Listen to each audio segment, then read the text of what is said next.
감사합니다. 저 사진은 누가 퍼왔어요?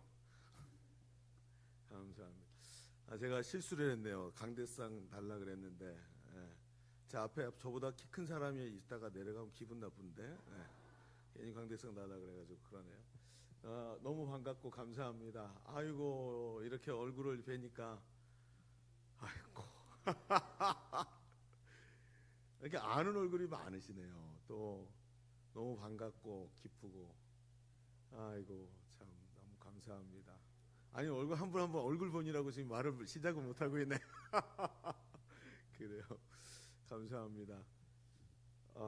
오늘 뭐라고 말을 시작해야 될지 잘 모르겠습니다. 제가 오늘 오성민 목사님을 저 개인적인 입장으로는 처음 뵙습니다. 오늘 처음 뵙고 전화 통화를 처음 저에게 이제 말씀하시던 날 전화 통화에서 이야기 나누고, 그리고 오늘 전화 통화는 그때 한 번 하고 오늘 아직 안 했죠. 그렇죠?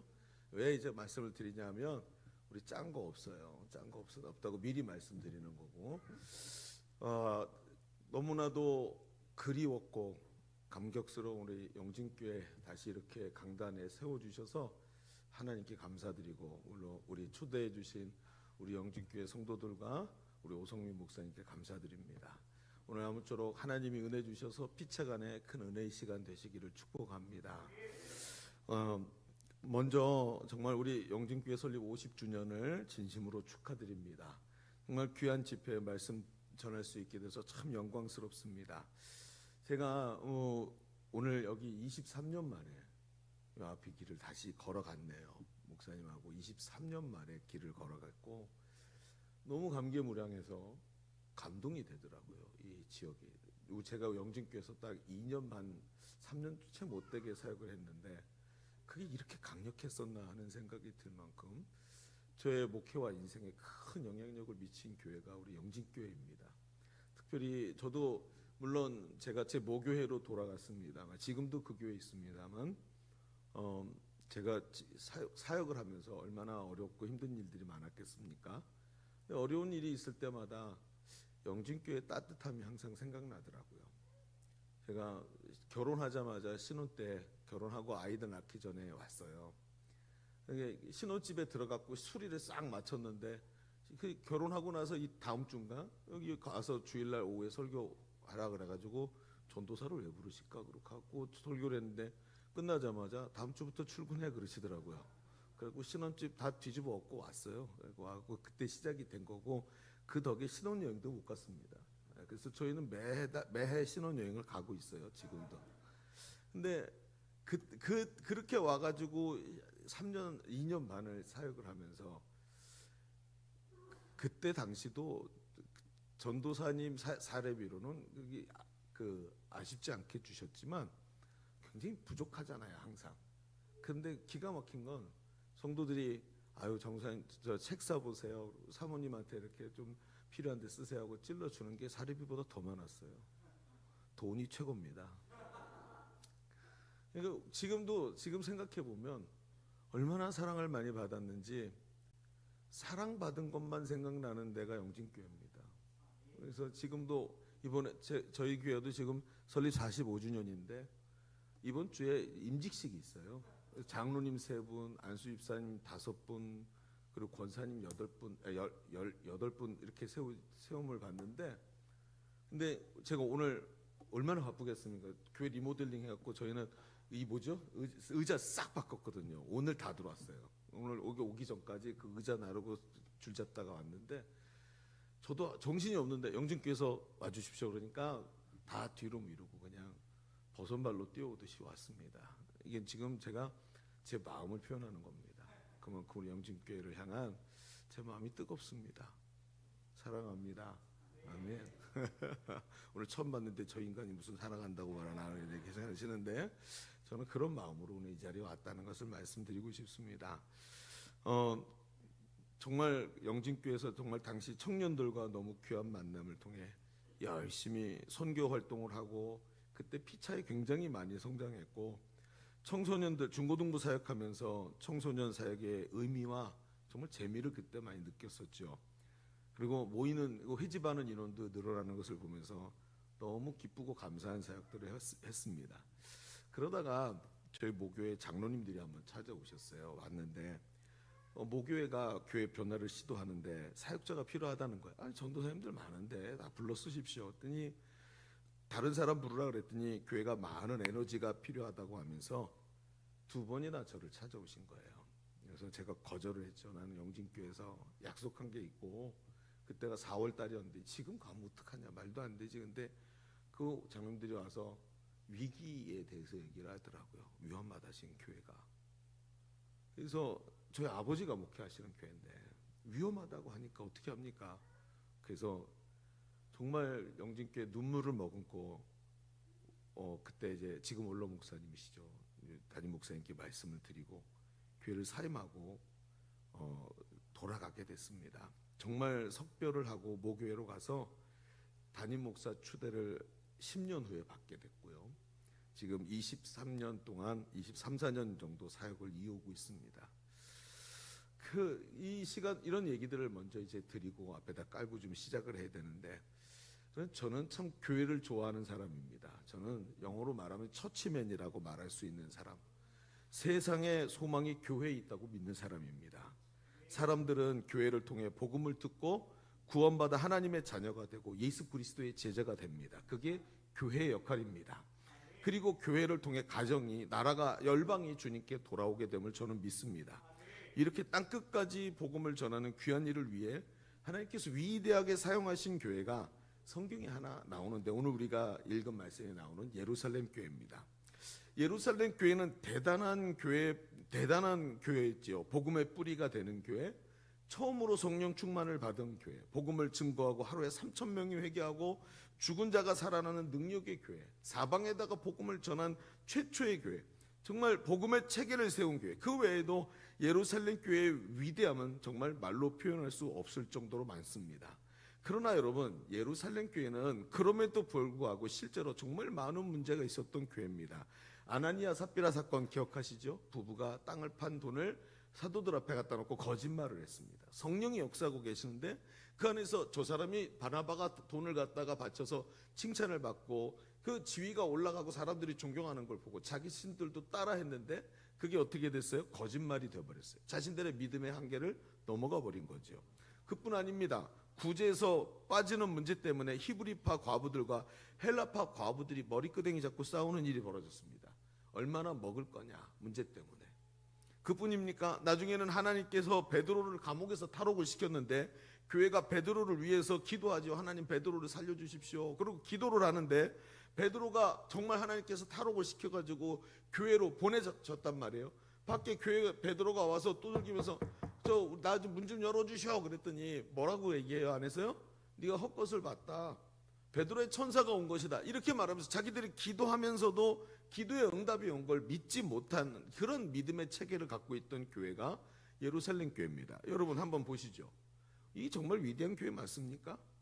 스데반 사건 이후에 박해를 받아 흩어지고 사라져버려서 나중에는 그 교회, 기도하고도 응답이 오는 걸 기대하지 못하던 교회가 그나마 없어져 버려요. 과연 예루살렘 교회는 좋은 교회가 맞습니까? 여러분, 그럼에도 불구하고 예루살렘 교회가 위대한 교회인 이유가 있습니다. 예루살렘 교회는 자기에게 맡겨진 시대적 사명을 감당한 교회였습니다. 그런 의미에서 예루살렘 교회는 위대한 교회입니다. 하나님은 매 시대마다 교회를 두셨고 그 교회를 통해서 시대마다 일하셨어요. 오늘 여러분 영진교회도 이 시대를 위해 하나님이 세우신 교회인 줄로 믿습니다. 그거를 찾아내야 되는 거예요. 여러분 겉으로 보십시오. 옆에 기라산 같은 교회들이 다 서 있는데 우리 교회 크기를 보십시오. 이렇게 말한다면 여러분, 이렇게 이 말이 여러분 어떻게 들리십니까? 저는 앞에도 말씀드렸습니다만 영진교회만 생각하면 가슴이 따뜻해지고 항상 소망이 느껴졌었다고요. 이런 교회가 영진교회입니다. 지금도. 분명 여러분 어찌 보면 남들만 못할 수도 있고 어찌 보면 과거만 못하다고 생각될 수 있을지 모르지만 그렇지 않다는 거예요. 위대한 교회인 이유가 분명히 있다는 거예요. 그러면 한번 보십시다. 왜 예루살렘 교회가 위대한 교회인가? 이 얘기를 오늘 딱 2가지만 이야기를 해보시겠습니다. 2가지. 몇 가지요? 2가지. 자, 첫 번째 이유가 있습니다. 그건 뭐냐면 예루살렘 교회는 평범함을 위대함으로 만들어낸 교회입니다. 자, 뭐라고 말씀드렸죠? 조금 전에 어떤 교회였다고요? 평범함을 위대함으로 만든 교회다. 이게 도대체 무슨 뜻인가 한번 생각해 보십시오. 오늘 우리가 읽은 성경은 로마군 장교 고넬료의 변화로 인해서 교회에 일어난 사건이야. 고넬료가 베드로가 복음 전해서 변화됐지, 그렇게 생각하죠. 그런데 한번 그 내용을 보십시오. 베드로가 요빠의 시몬의 집에 있을 때 환상을 봅니다. 보자기에 정결치 않은 짐승이 내려오는 걸 보게 되지요. 그리고 그걸 하나님께서 내가 정결하다고 말한 걸 네가 부정하다고 말하지 마라 하고 예수님이 얘기하시는데 이게 3번이나 일어납니다. 그때 마침 백부장, 이방인인 백부장 고넬료가 성령의 지시를 받고 보낸 사람들이 베드로가 머물고 있는 집 앞에 와서 자기를 초청하는 거예요. 베드로는 환상을 본 베드로는 유대인인 자신이 이방인의 초청에 응해서 그 집에 가서는 안 됩니다. 가서 교제도 같이 밥 먹어도 안 되는 겁니다. 그런데 여길 따라가야 되는 당위성을 알게 됩니다. 그리고 가지요. 베드로는 이방인 고넬료의 집에 들어가서 복음을 전하고 처음 오순절 성령 강림이 임하셨던 사건이 고넬료의 집에 똑같이 임하는 것을 보게 됩니다. 회개합니다. 역사가 일어납니다. 그리고 구원의 역사가 일어납니다. 자, 문제는 너무나도 귀한 일들이 눈앞에 펼쳐졌는데 문제는 사도 베드로가 이방인 고넬료의 집에 들어가 교제했다는 이유로 예루살렘 교회가 큰 문제가 생겼다는 거예요. 자, 우리가 읽은 말씀에 조금만 옆으로 가서 볼까요? 사도행전 11장 1절을 보십시오. 오늘 우리가 11장 15절부터 봤죠? 앞에 1절을 보십시오. 1절부터 4절을 한번 읽어볼까요? 같이 한번 읽어보겠습니다. 시작. 유대에 있는 사도들과 형제들이 이방인들도 하나님의 말씀을 받았다 함을 들었더니 베드로가 예루살렘에 올라갔을 때 할례자들이 비난하여 이르되 내가 무할례자의 집에 들어가 함께 먹었다 하니 베드로가 그들에게 이 일을 차례로 설명한. 자, 그러면서 오늘 이 말씀이 연결이 됩니다. 예루살렘 교회가 가진 율법적 사고, 이방인은 아직 구원받지 못한다고 생각했죠. 그런데 이 구원받지 못한 이방인의 집에 베드로가 들어가서 함께 먹고 그들과 함께 교제하고 그들이 형제가 됐다, 이런 얘기가 들린 겁니다. 그러니 어때요? 아니 네가 어떻게 이럴 수 있냐? 구원받지 못한 이방인들과 한 무리가 돼서 같은 동료가 되다니. 그러면서 이야기합니다. 그랬더니 베드로가 증언을 하죠. 우리가 처음 성령 받을 때 똑같은 모습이 거기 일어났다. 하나님께서 내가 기도하는데 내가 정결하다 한 것을 네가 부정하다 말하지 말라 하는 환상을 3번이나 똑같이 보여주셔서 내가 그 집에 가게 됐고 가보니까 하나님이 역사하시더라. 자, 이렇게 얘기를 했어요. 그랬더니 교회가 그 얘기를 다 듣습니다. 그러면서 뭐라 그랬어요? 헛소리 하지 마, 또 구라치네, 이렇게 말했을까요? 아닙니다. 자, 18절에 오늘 우리가 읽은 말씀이죠. 18절에 뭐라고 돼 있습니까? 그들이 이 말을 듣고 잠잠, 입을 싹 다문 거예요. 그렇죠? 지법 입을 말을 못하고 하나님께 영광을 돌려 이르되, 그러면 하나님께서 어떻게 하셨다고요? 이방인에게도 생명 얻는 회개를 주셨도다. 여러분, 이게 왜 중요합니까? 여러분, 이 베드로가 아주 중요한데, 여러분, 베드로의 변화와 증언의 중요성이 여기 있어요. 학자들은 베드로가 고넬료의 집에 간 사건을 뭐라고 부르냐면요, 베드로의 개종 사건이라고 부릅니다. 베드로가 무슨 종교를 갖고 있었죠? 베드로의 종교가 뭐예요? 불교 아닙니다. 자, 베드로의 종교가 뭐죠? 이슬람교 아니에요. 유대교입니다. 유대교. 지금 베드로의 생각은 무슨 생각을 갖고 있어요? 유대교인으로서의 생각을 갖고 있는 거예요. 그런데 예수님을 만났고 복음을 들었어요. 예수님은 지금 안 계십니다. 승천하시고. 그런데 진짜로 자기 스스로 기독교인의 생각을 하게 된, 즉 이 구원의, 하나님의 구원의 역사가 유대인에게만 있는 게 아니라 만국 백성들을 하나님이 지금 구원으로 초청하고 계시다라는 생각의 변화, 즉 베드로의 개종 사건이라고 얘기합니다. 뿌리 깊은 유대주의를 포기하고 엄청난 자기 부정이 그 안에 들어가 있다는 거예요. 예수님은 베드로를 바요나 시모나 네가 복이 있도다, 여러분 기억나십니까? 바요나 시모나가 무슨 뜻이지요? 바요나는 요나의 아들, 시모나 이런 뜻이에요. 여러분, 베드로가 요나의 아들입니까? 아닙니다. 베드로는 요나의 아들이 아닙니다. 그러면 요나가 누굽니까? 우리가 알고 있는 그 요나서의 주인공 요나를 말합니다. 그 요나가 누구지요? 니느웨 구원, 하나님께서 니느웨를 구원하겠다 그랬더니 하나님이 니느웨를 구원하시는 게 싫어요. 왜? 니느웨는 유대인들에게 일본 사람들하고 똑같은 겁니다. 저 북한하고 똑같아요. 우리를 괴롭혔고 많은 사람이 죽었어요. 그게 니느웨입니다. 그런데 이 니느웨를 구원하시겠다는 하나님의 말씀이 싫어요. 그래서 하나님의 뜻을 받아들이지 못하던 요나, 이게 바로 이 사람 요나를 예수님이 말씀하신 겁니다. 이방인에 대한 선입견 문제로 힘들어하던 베드로를 예수님이 이미 뭐라고 부르셨어요? 바요나 시모나라고 부르신 사건이 이미 이전에 있었던 것입니다.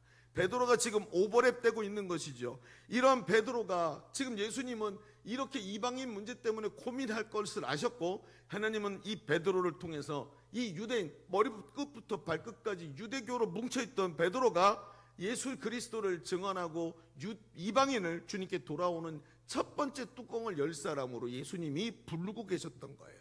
그러니까 베드로가 시몬의 집 지붕에서 환상과 고넬료의 개종 사건을 보고 자신의 오래된 고정관념을 뚫고 하나님의 뜻을 받아들인 겁니다. 드디어 베드로는 유대교적 사고를 벗어버리고 복음으로 구원받는 은혜, 이방인들이 복음으로 구원받는 은혜의 서막을 열기 시작한 것입니다. 베드로의 개인의 변화가 중요한 이유가 여기 있는 겁니다. 베드로가 이렇게 변화된 것으로 인해서 당시 유대주의적 배경을 가지고 있던 예루살렘 교회 공동체가 가히 코페르니쿠스적 변화를 경험한 혁명적 생각을 바꾸기 시작합니다. 그들은 다 유대인이었습니다. 교회에 들어왔고 예수를 믿어 교회 안에 왔지만 아직 머릿속의 생각은 전부 유대인의 생각을 갖고 있었는데, 그들의 생각이 베드로의 이 사건 하나 때문에 모두 다 바뀌는 거예요. 뭐라고 얘기했죠? 18절에 그러면 하나님께서 이방인에게도 생명 없는 회개를 주셨도다 하니라. 이게 쉬운 얘기입니까? 여러분 한번 생각해 보십시오. 정말로 어려운 얘기입니다. 자기가 지금까지 생각하고 있던 모든 것을 다 뒤집어 내야만 이 말이 나오는 거예요. 그런데 이 말을 지금 하고 있더라는 것입니다. 누가요? 예루살렘 교회가요. 여러분 이 변화는 누구에게 일어났습니까? 베드로라는 개인에게 일어난 사건입니다. 그런데 이걸 누가 받아들였어요? 교회 전체가 받아들인 거예요. 그래서 평범한 것을 위대한 것으로 만들어냈다라는 얘기를 하는 겁니다. 한 개인의 평범한 변화가 교회 전체의 위대한 변화, 즉 이방인 전체가 구원받을 수 있는 문을 여는 사건이 되는 것입니다. 여러분 베드로 한 사람의 변화가 너무 중요합니다. 한 사람의 변화는 평범하지만 그 변화는 공동체 전체에 증언되고 받아들여질 때 교회와 공동체를 향한 하나님의 뜻이 그 교회 공동체를 통해 일어나는 줄로 믿습니다. 중요한 것은 공동체가 이걸 어떻게 받아들일 것인가 하는 것입니다. 예루살렘 교회는 오늘 읽었던 18절과 같이 베드로가 경험하고 체험한 하나님의 역사를 순종으로 받아들이고 자신들이 가지고 있던 생각과 전통과 뼈대를 다 바꿨습니다. 이것이 바로 예루살렘 교회가 위대한 이유입니다. 물론 사건도 있었고 사고도 있었고 우리가 해석할 수 없는 여러 가지 이상한 일들도 있었지만 예루살렘 교회 한 가지 일만 보아도 즉 이 이방인의 구원을 공식적으로 인정하고 하나님의 뜻에 순종하는 이 모습으로도 이 예루살렘 교회는 충분히 위대한 교회라는 것. 왜냐하면 하나님의 뜻을 확실히 깨닫고 분별했기 때문입니다. 그리고 자기를 주장하지 않고 순종해서 그 변화를 수용한 겁니다. 평범한 한 사람의 변화가 위대한 변화가 되는 이 교회가 바로 위대한 교회입니다. 여러분도 잘 아시지만 저는 모태신앙으로 자랐습니다. 제 아버지가 목사님이셨으니까 어려서 목회하시던 저희 아버지 밑에서 이제 아버지와 함께 저희 아버지가 시골교회에서 많이 목회를 하셨어요. 그러니까 대신측 자체가 도시교회 뭐 이런 게 아니라 28,000 동네 가서 우물을 파라라고 말했던 김치선 박사의 유지를 받들어서 전부 시골교회들로 다 갔습니다. 그러니까 저희 아버지도 똑같았던 거예요. 가서 교회를 한 개만 돌보신 게 아니라 왜 예전 선교사님들 백인 선교사님들이 골목골목 저 깡총까지 다 교회를 개척해 놔가지고요. 교회 집사님은 있는데 목사님이나 교역자가 없는 교회들이 많았죠. 다 순회해야만 했었습니다. 그러니까 어려서부터 저는 시골 예배당 이런 마룻바닥이 편했어요. 그래가지고 여러분 아시죠? 시골 마룻바닥 교회 마룻바닥 쭉 길게 해가지고 밑에서 바람 올라오고 막 이랬던 자부동 깔고 앉아가지고 기도하고 그랬던 예배당이 저는 굉장히 제 머리에 많이 남아 있습니다. 거기서 어떻게 노는지 아십니까? 거기서 놀 때는요 헌금 바구니를 머리에 딱 뒤집어 쓰면 투구가 됩니다. 십자가가 딱 걸려 있고 그죠? 그리고 자부동 방석 딱 들면 방패가 되고 옆에 있는 신문지 말아갖고 칼싸움 하면 끝내줍니다. 그게 제가 어렸을 때 교회에서 놀던 모습이었습니다. 그리고 어려서부터 흉내를 잘 내가지고 저희 아버지가 하는 행동들을 다 흉내를 내는 거예요. 한 번은 저희 아버지가 화장실에서 소변 보고 나오는 걸 똑같이 행동을 흉내를 내가지고 어머니가 너무 민망했었다고 이렇게 얘기하시더라고요. 근데 그게 또 어디서 나왔냐면 저희 할머니가 이제 권사님들하고 저 구역 예배 하러 가가지고 저는 이제 한 서너 살쯤 된 아이죠. 근데 갖고 가면 이제 한 4살쯤 된 아이한테 끝나고 나면 권사님들 뭐 하죠? 따뜻한 아랫목에 허리 지지죠. 아이고 허리야 하고 지지고. 그러면 옆에서 저한테 저희 할머니가 승신아 우리 권사님 허리가 아프시대 기도 좀 해드려. 그러면 갖고 그 꼬마애가요. 내가 나서리기 싫으면 어린이 더러운 통증은 떠나갈지어다 이러면서 조용기 목사님하고 그렇게 비슷하게 했대요. 저희 아버지가 하는 걸 똑같이 흉내를 낸 거예요. 그러면서 어렸을 때부터 그런 아주 흉내를 잘 내면서 늘 권사님들이나 집사님들이 저한테 했던 말이 뭐냐면 아빠보다 훌륭한 목사님 되세요 였어요. 아빠보다 더 훌륭한 목사님 되라고. 축복이었죠. 저는 그 동네에서 안수기도 달인이었습니다. 안수기도 하고 나서 집에 오면 주머니에 500원짜리 지폐 하나씩 딱 들어있고 막 저희 어머니가 너 돈 어디서 났냐 몰라 그러면 권사님들이 막 찔러준 것 같고 용돈 삼고 학비도 내고 막 그랬어요. 예. 자동차도 사고 안 웃으시네. 그래가지고 제가 그러면서 자라납니다. 그러니까 어땠을까요? 아이가 교회에 대해서 빠삭했겠죠. 그러면서 자라나면서 제가 생각한 교회, 목사님의 아들, 그렇죠. 그리고 저희 아버지는 도시로 올라오면서 찢어지게 가난한 목회자였습니다. 그러니까 그 가난이 저한테는 너무나도 힘들게 버겁게 다가왔던 가난이었어요. 그러면서 다른 직업을 가지면 안 될까 하고 생각할 때마다 저희 어머님이 너는 뱃속에 잉태될 때부터 하나님께 바쳐진 존재야. 너는 무조건 목사가 돼야 돼. 여러분 절대로 자녀들한테 이런 얘기 하시면 안 됩니다. 절대로 하지 마세요. 제가 그게 얼마나 지금도 있잖아요. 하나님이 뭔데 내 인생을 결정해 막 이런 생각들이 제 청소년 시기에 아직 가치관이 없으니까 막 매일같이 푸르른 꿈을 꾸고 저 연예인들 보고 막 이러던 아이한테는 아버지처럼 가난해져야 된다는 말이 정말 듣기 싫은 말이었습니다. 그러면서 다른 이 하나님이 나를 목회자로 불렀다 뭐 이런 걸 어머니한테 들어놓고 하나님께 듣지도 못했으면서 거절감 때문에 늘 힘들어 했었어요. 그러다가 나중에 고등학교 2학년 때쯤 이 거절감이 폭발하기 시작했어요. 왜냐하면 저는 목사가 안 된다 그랬거든요. 그랬더니 아버지가 그래라 괜찮아 그렇게 얘기를 했죠. 근데 제가 색신 검사에서 색약이 나왔어요. 정녹색 색약이에요. 녹색하고 빨강색을 잘 구별을 못해요. 그냥 빨간색 신호등은 보이는데 빨간 붉은 빛이 불그스름하게 들어가는 걸 잘 구별을 못해요. 그러면 이과를 못 갑니다. 그러니까 파일럿 같은 거 못해요. 저는 너무 파일럿이 되고 싶었어요. 전 세계를 여행도 하고 멋진 제복을 입고 저 근사한 비행기를 몰아보고 싶었었어요. 그런 걸 꿈꾸고 있었는데 하나님이 다 막으시는 것 같은 느낌이 드는 거예요. 내가 하고 싶은 건 다 막히는 거죠. 그래가지고 목사가 되면 안 되는, 나는 목사가 돼서는 안 되는 101가지 이유를 찾기 시작했습니다. 막 여러 가지 해다가 안 되니까 나중에 어떻게 했는지 아세요? 그걸 증명해야 되잖아요. 허랑방탕하고 음주하고 흡연하고 싸움박질하고 술 먹고 다니고. 그게 제가 고등학교 때 했던 일입니다. 얼마나 반항심이 셌는지 기억나시는 분들 계실 거예요. 제가 혈기가 대단하죠. 그 박현정 권사님 기억나세요? 앞에서 부흥에 마쳤는데 노숙자 2사람이 문 앞에서 성도들한테 돈 달라고 그러다 저한테 강목으로 맞고 도망간 거. 여기 공사할 때 강목에 못 박혀 있던 거 그거 끌고 갖고 휘둘러 갖고 막 때리고 그래가지고 도망갔어요. 제가 그거 화가 났고 쫓아가 갖고요. 저 대로를 반 건너갔어요. 그거 들고 검은 양복을 입고 강목을 들고 죽어 그러고 제가 앞에서 제가 이게 성품이 보통이 아니었단 말이에요. 그래갖고 그 혈기 가지고 얼마나 못된 짓을 많이 했는지 몰라요.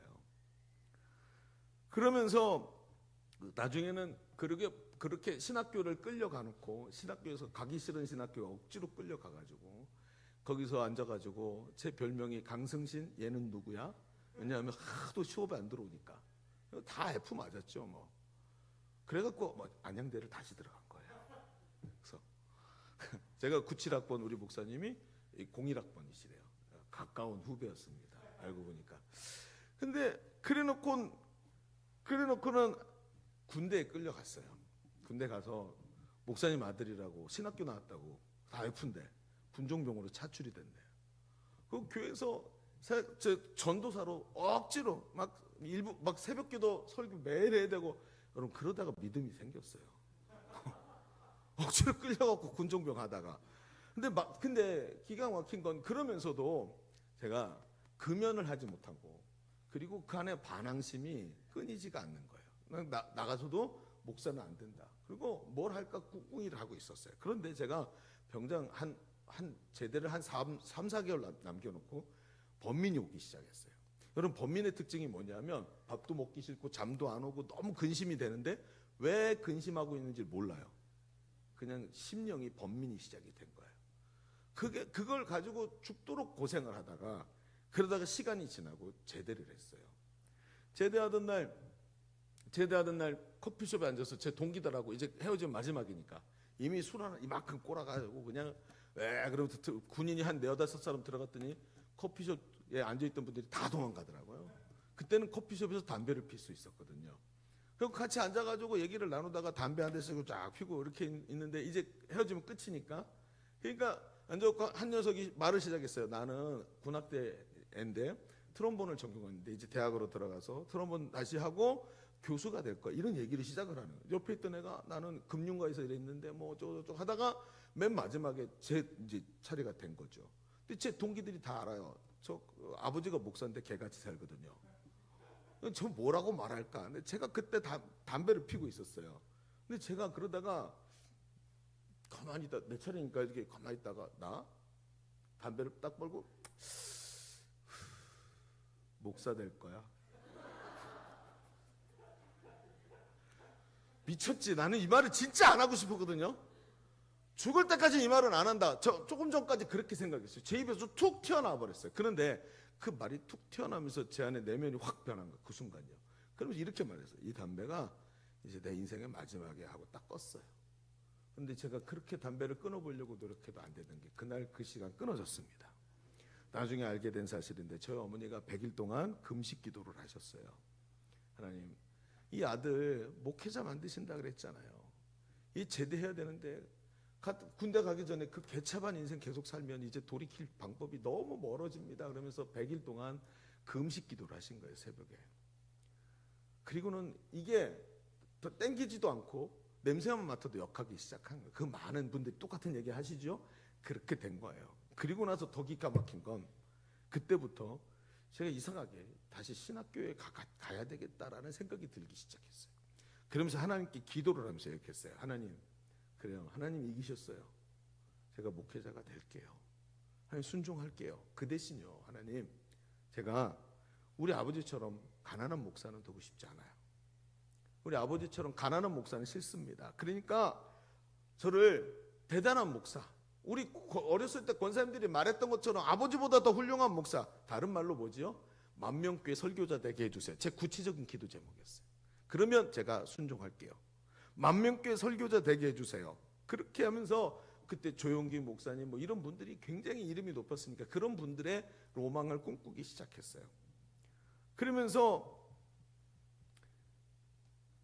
거기서 그 하나님 앞에 하고 나서 그때 다시 이제 시험을 쳤는데 그때 이제 수학 능력 평가가 처음으로 들어온 거죠. 그리고 공부도 한 번도 안 하고 시험을 쳤는데 그 있잖아요. 그냥 찍은 것도 다 맞은 거예요. 희한하죠. 제가 지금 1년 재수한 애들보다 제 점수가 훨씬 높게 나왔으니까 제가 보고도 이해가 안 됐어요. 나는 공부를 그렇게 하기 싫어했는데 이게 말이 되나? 여러분 기도 많이 하십시오. 시험도 잘 볼 수 있습니다. 지금 완전히 지금 싫어합니다. 그래놓고는 다시 신학교에 들어가서 공부를 시작을 합니다. 그리고는 그때 이제 공부하면서 결혼을 하고 결혼하자마자 우리 영진교회 오게 된 거죠. 그리고는 다시 모교회로 돌아갔는데 그 돌아갔을 때 무슨 일이 있었냐면 위기였다 그랬잖아요, 교회가. 저희 아버지가 목사님이 이제 담임 목사님이 교회에는 이래서는 안 된다. 교회 변화가 일어나야 된다. 이래갖고 미래 세대를 절대로 커버할 수 없다. 그래놓고 교회 변화를 시도하셨어요. 이분이 선비예요. 그래가지고 이상은 뚜렷한데 실행이 안 되는 거예요.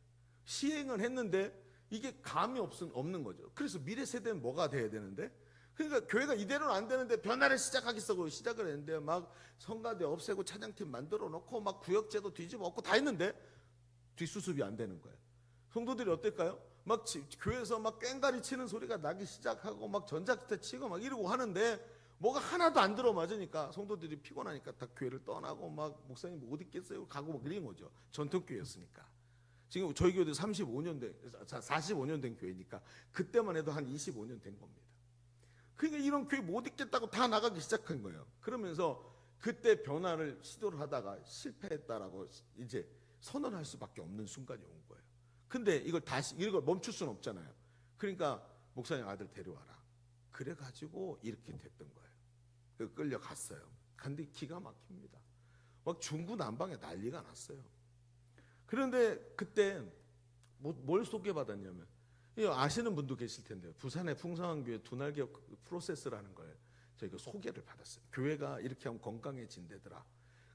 한번 실패했으니까 그냥 갈 수 없으니까 책을 다 읽고 갔죠. 가서 이거 맞다. 우리가 찾던 게 맞는 것 같다. 갔어요. 근데 가야 되는데 담임 목사님이 그때 성지 탐방을 약속했던 노예 행사 때 못 가시고 제가 부교육자였던 제가 참석을 하게 됐어요. 가서 배워갖고 교회에다 접목시켜라. 교회를 부흥시켜야 되니까. 그리고 갔죠. 그러면서 혼자 참여하게 됐습니다. 대타로 갔죠. 그런데 이상한 거예요. KTX를 타고 딱 내려갔는데 뭔가 센 느낌이 드는 거예요. 왜냐하면 한 명 없이는 두 명 없다. 자꾸 그런 생각이 드는 거예요. 한 사람을 세우지 못하면 두 사람도 못 세운다. 한 사람의 제자 없이는 두 사람도 없다. 이 생각이 어디선가 자꾸 드는 거예요. 제가 그래서 KTX에서 기도를 했어요. 하나님 저하고 딜하셨죠? 전 만명교회입니다. 한 사람 없이 두 사람 없다. 이런 소리 하지 마세요. 그러니까 지금 느낌이 쎄해요. 자꾸 뭔가 들리는 것 같아요. 하나님 이런 소리 하지 마십시오. 자, 내려갔어요. 그리고 첫 번째 큰 컨퍼런스를 가서 저는 제 인생 전체가 무너지는 체험을 했습니다. 첫 번째로 중요한 건 성경 속에만 존재하는 것 같은 교회가 실제 존재하고 있다는 걸 보게 됐어요. 평신도들이 담임 목사님과 무대 중앙에 서가지고 목회자와 동역자가 돼서 목회의 핵심 멤버가 되어 있는 것을 봤어요. 목사님이 혼자 앞에서 막 끌고 가는 게 아니라 성도들이 교회의 주인공이 되어 있고 정말 하나님 앞에 강력하게 헌신되어서 복음을 전하고 사람들을 세우는 일들을 목회자의 일이 아니라 평신도가 하고 있어요. 그 교회 목사님은 신방을 하지는 않습니다. 성도들이 다 신방하고 셀리더들이 신방하고 이러고 있는 모습들을 보게 된 거예요. 그러면서 이 교회가 얼마나 건강한지, 그 교회 성도가 500명밖에 안 되는데 거기 모여있던 3,000명을 섬기고 있는 거예요. 500명 성도가 3,000명 목사님들을 섬기고 간증 하나하나 하는 거 딱 듣는데 너무 충격적이에요. 저게 된다고? 저게 된다고? 평신도들이 나가서 다른 사람을 전도해서 양육해서 세운다고? 이게 말이 되냔 말이에요. 저는 교회에 대해서 신학교를 10년도 넘게 다니고 거기 갔는데 신학 서적에서 도무지 읽어보지 못한 교회의 모습들이 실제로 존재하는데 가만히 보니까 저게 사도행전에 나타나 있는 초대교회 모습이 그대로 살아있는 거예요. 너무 충격을 받았습니다. 두 번째, 이 교회의 충격적 모습 속에 살아있는 복음이 무엇인지를 깨닫게 됐습니다. 복음이 무엇이냐? 저는 그렇게 책을 많이 읽고 뻘커프의 조직신학을 달달달 외울 만큼 그렇게 했던 사람인데 복음이 뭐냐라고 하는 질문에 제가 대답을 못하는 거예요. 왜? 너무 복잡하거든요. 복음은 십자가부터 시작을 해가지고 예수님의 구원에 대한 예정부터 시작해가지고 쫙 얘기를 해야 복음이 되는 건데 복음을 뭐라고 얘기를 하냐면 우리 인생의 모든 문제를 해결하신 예수 그리스도의 십자가 승리, 그 예수의 이름을 선포할 때마다 모든 악의 권세가 떠나가고 예수 이름 안에서 승리하게 만드신 하나님의 축복이라는 것을 이렇게 간단한 거라는 걸 처음 알게 됐어요. 아니요, 들어본 적은 있죠. 그런데 제 안으로 받아들인 게 처음이었어요. 엄청난 충격을 받았습니다. 그러면서 복음을 깨닫기 시작하는데 복음이 우리 인생의 문제를 해결하신 예수님의 승리인데 어렸을 때 불렀던 예수님 찬양, 예수님 찬양 기억나십니까? 거기 4절에 뭐라고 되어 있는 줄 아십니까? 예수님 권세, 예수님 권세, 예수님 권세. 마지막에 내 권세. 이 찬양이 이거였구나. 예수님의 십자가가 나에게 만들어준 게 이거였구나. 너무나도 강력하게 복음이라는 아주 단순한 진리가 깨달아지기 시작하는 거예요. 그리고 이 복음이 신학을 배워서만 되는 게 아니라 한 사람 한 사람 평신도들이 복음을 들고 나갈 때 모든 죄와 사망의 권세들이 예수 이름 앞에 깨져나가고 예수 그리스도의 이름에 승리를 누리게 되는 줄로 믿습니다. 이게 복음이라는 것을 정확하게 이해하기 시작해요. 왜? 저 사람들이 저렇게 미쳐있는지 알겠는 거예요. 저들이 복음이 뭔지 알게 됐구나. 그렇구나. 난 여태껏 수도 없이 많은 청소년들을 가르쳤고 청년들을 가르쳤는데 복음이라는 단어를 써본 적이 별로 없는 거예요. 다 그걸 풀어서 말한다고 말하면서 성도들 자신이 입에서 복음을 말하지 못하도록 만들고 있는 저 자신을 발견하게 됐습니다. 그리고 이 복음의 증인으로 하나님이 나를 부르셨구나. 나를 제자로 부르셨구나. 너희는 가서 모든 민족으로 제자를 삼아. 제자들에게 하시는 말씀이 제자를 삼아 내가 너희에게 분부한 것을 그들에게도 가르쳐서 그들도 지키게 하라. 또 다른 제자를 삼아내는 것이 바로 예수님이 우리에게 명령하신 건데 이걸 제껴놓고 지금 뭐 하고 있었지 하면서 여러분, 제가 지금까지 복음과 사명을 깨닫기 시작하는데 지금까지 살아오면서 경험한 모든 것이 갑자기 있잖아요. 기도를 하는데 저 퍼즐 조각이 사방에 흩어져 있어요. 한쪽 퍼즐은 사랑, 인내, 전도, 복음, 교회, 이런 퍼즐 조각들이 하늘로 붕 떠오르기 시작합니다. 환상 속에. 그러더니 이게요, 갑자기 1초도 안 되는 순간 퍼즐이 갑자기 자리를 타다닥 찾는 거예요. 그리고 그림이 탁 완성이 돼버려요. 이제 이해가 되기 시작합니다. 성경에 어렸을 때부터 그 머리에다 헝겊바구니 쓰고 놀면서 들었던 여러분 아브라함 이야기부터 시작해가지고 요한계시록까지 한꺼번에 다 이해가 되기 시작하는 그 이해가 시작되는 게 3초 걸렸습니다. 딱 3초 만에 이해가 되기 시작했어요. 복음이 깨달아지니까 전체가 이해가 되기 시작하는 거예요. 아, 바로 이거였구나. 그리고 보이기 시작하는데 창세기부터 요한계시록이 다 이해가 되는 거예요. 이게 십자가로 다 연결이 되는데 왜 나는 이걸 배우면서도 몰랐을까 하면서 너무나 놀라기 시작하는 거예요. 그러면서 기도를 하는데 제가 그때 갔던 컨퍼런스에 3,000명, 4,000명 정도가 모였는데 제가 서 있던 자리가 스피커가 집채만한 게 서 있었어요. 그 앞에 바로 서 있었습니다. 얼마나 소리가 큰지 속에서 나중에는 울렁울렁거리고 막 이렇게 구역질이 나올 정도 울려가지고. 그런데 갑자기 기도를 하는데 아무 소리도 안 들리기 시작하더니 하나님의 음성이 들리기 시작했어요. 나는 네가 훌륭한 목사가 되는 걸 원치 않는다. 계약서 파기. 아니 하나님 그런 게 어디 있습니까? 근데 그게 아니라 이제 이해가 돼. 그 말씀 이해가 되기 시작. 나는 네가 훌륭한 목사가 되는 걸 원치 않는다. 저의 욕망을 주님이 만지신 거예요. 너 욕망대로 너를 부른 게 아니다. 하나님 그럼 저를 왜 부르셨습니까? 제가 진솔하게 물었어요. 하나님 왜 부르셨습니까? 나는 내가 명령하면 물에도 뛰어들고 불에도 뛰어들 수 있는 예수님의 제자가 되기를 원한다. 예수의 제자부터 되라. 직업적 목사, 이 목사가 아니라 이건 정말 잘못된 거죠. 얼마나 잘못된 생각을 갖고 있었는지 제가 깨닫기 시작하고 그때부터 하나님의 부르심 앞에 섭니다. 처음에 하나님이 저를 콜링하실 때 담배 끊고 하나님 그래요 제가 목사가 될게요 라는 콜링이 있었다면 여기는 콜링을 넘어서 미션이 뭔지를 알기 시작하는 사명이구나. 이게 나는 사명과 콜링과 미션이 똑같은 거라고 생각했는데 그게 아니고 콜링을 받았지만 그 미션에 순종하지 못했던 저의 모습이 정확하게 이해가 되기 시작했습니다. 그러면서 하나님이 저를 왜 부르셨는지 알게 됐어요.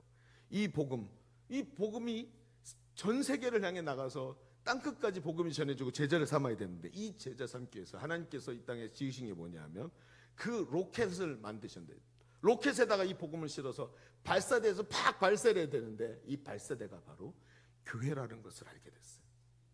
얼마나 깊이 깨달아졌는지 그 3박 4일에 그 훈련 받던 3박 4일에 제 인생관 전체가 다 뒤집어 엎였습니다. 그때 제가 가진 딱 3가지 목표가 생겼습니다. 3가지 목표. 첫 번째, 복음의 능력이 살아 움직여서 매일 영혼이 구원받는 교회를 세우자. 내가 어렸을 때부터 뭐 시골에 할머니들 챙기고 신방하고 먹을 거 나누고 이것도 좋은 교회지만 교회는 그게 아니다. 매일 영혼이 구원받아야 된다. 영혼이 그것도 목사님을 통해서가 아니라 성도들을 통해서 복음이 전해져야 된다. 저는 여태껏 신앙생활을 하면서 복음을 전하는 우리 교회 한번 와보세요 하고 여러분 찌라시 같은 이 초대장을 주는 사람은 봤지만 복음을 전하는 사람은 한 번도 본 적이 없었습니다. 이게 잘못된 거다. 성도들은 복음을 전하고 그 복음의 능력으로 성도들이 살 수 있어야 한다.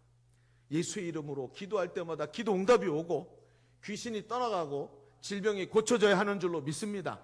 이게 예수님이 하신 말씀 아닙니까? 너희가 나보다 더 큰 일을 하리라. 이거 예수님 하신 말씀이잖아요. 그런데 이 말씀이 우리 삶에 일어나지 못하도록 막고 있는 게 목사인 나였구나. 내가 이걸 체험하지 못했으니까 이걸 막아놓고 있었구나 하는 것을 깨닫게 되는 거예요. 두 번째, 제자를 삼아 또 다른 제자들이 자연스럽게 세워지는 교회를 세워야 되겠다. 구역장 임명해가지고 이번 금년에도 구역장 한번 해주세요. 이게 아니라 내가 전도한 사람을 내가 양육하기 위해서 목사님 저는 목자가 되어야 되겠습니다. 제가 우리 목장을 만들겠습니다. 이 목장을 구성해서 주는 정도가 아니라 내가 전도한 사람으로 내가 목장을 세우겠습니다. 이런 사람으로 세워야 된다. 그래서 제자를 세워야 된다. 예수님의 제자. 담임 목사의 제자가 아니라 예수님의 제자가 된 성도들을 세워야 한다. 두 번째였습니다. 마지막 세 번째, 교회가 본질을 회복해야 된다. 본질. 교회의 본질이 뭡니까? 목사님, 여러분, 저도 지금까지 신앙생활 하면서 새벽 기도를 1시간 이상 해본 적이 없어요. 목사님 설교까지 30분, 내 기도 30분. 전 부교육자하면서 여러분 30분 기도하시는 분 계시나요? 없죠. 왜요? 차량 운행하러 나가야 되잖아요. 30분 기도도 못하는. 근데 여러분 기도 30분 가지고 어떻게 합니까? 가정을 위해, 나라를 위해, 교회를 위해, 목사님 위해, 전도하고 있는 사람들을 위해. 여러분 30분 갖고 어떻게 기도를 합니까? 기도다운 기도, 전도다운 전도, 성도다운 성도, 목사다운 목사. 그래서 교회의 본질이 회복이 돼야 된다. 그러면서 이 세 가지가 저한테 꽉 들어찼습니다. 저는 복음과 사명을 깨닫게 됐습니다. 그리고는 제 인생의 송두리째, 제 목회에 대한 개념이 송두리째 바뀌었습니다. 제가 변하기 시작한 겁니다. 그리고는 여러분 1년에 5차례, 6차례씩 한번 부산에 내려가면 3박 4일에서 4박 5일짜리 훈련이 있는데 그걸 1년에 6차례씩 23년째 훈련을 계속 받고 있습니다. 제가 지금도 23년째 똑같은 목사님을 제 영적인 스승으로 삼고 배울 때마다 내가 이걸 몰랐구나. 이게 왜 이제야 깨달아지지 하면서 통탄을 합니다. 저는 신학교에서 다 배운 줄 알았지만 그게 아니었어요. 그리고 제가 그때 한 게 뭐였냐면, 여러분 혹시 기억나시는 분 계실지 모르지만 저는 유학을 준비하고 있었습니다.